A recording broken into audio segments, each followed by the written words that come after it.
Canada, Mark Carney.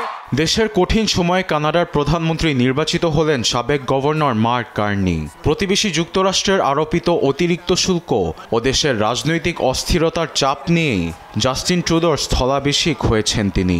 রবিবার তার নাম ঘোষণা করেন লিবারেল পার্টির প্রেসিডেন্ট সচিত মোহরা। মঞ্চে উঠে ট্রাম্পকে হুঁশিয়ারি দিয়ে বলেন, কানাডা কখনোই যুক্তরাষ্ট্রের অংশ হবে না।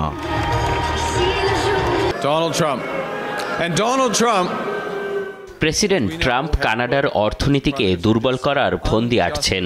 পণ্যের উপর অন্যায়ভাবে শুল্ক চাপিয়ে দিয়েছেন। আমাদের জীবিকার উপর আঘাত করছেন ট্রাম্প। পরিবার, ব্যবসা প্রতিষ্ঠান সবকিছু ক্ষতির মুখে। তার উদ্দেশ্য সফল হবে না।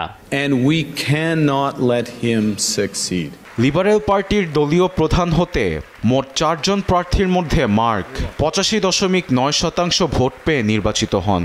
সংখ্যাগরিষ্ঠ ভোটে বিদায়ী প্রধানমন্ত্রী ট্রুডোর স্থলাভিষিক্ত হলেন তিনি। এর আগে কার্নি কানাডার কেন্দ্রীয় ব্যাংকের গভর্নরের দায়িত্বে ছিলেন।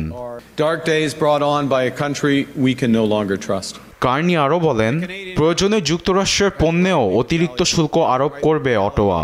কানাডার অর্থনীতিকে শক্তিশালী করার প্রতিশ্রুতি দেন নির্বাচিত প্রধানমন্ত্রী।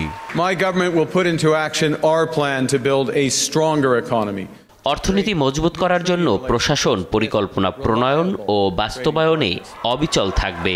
একই সঙ্গে সীমান্তে নিরাপত্তার বিষয়টিও নিশ্চিতে জোর দেয়া হবে।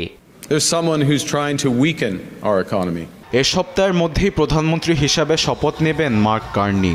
বিবিসি বলছে, সাধারণ নির্বাচন না হওয়া পর্যন্ত দায়িত্ব সামলাবেন।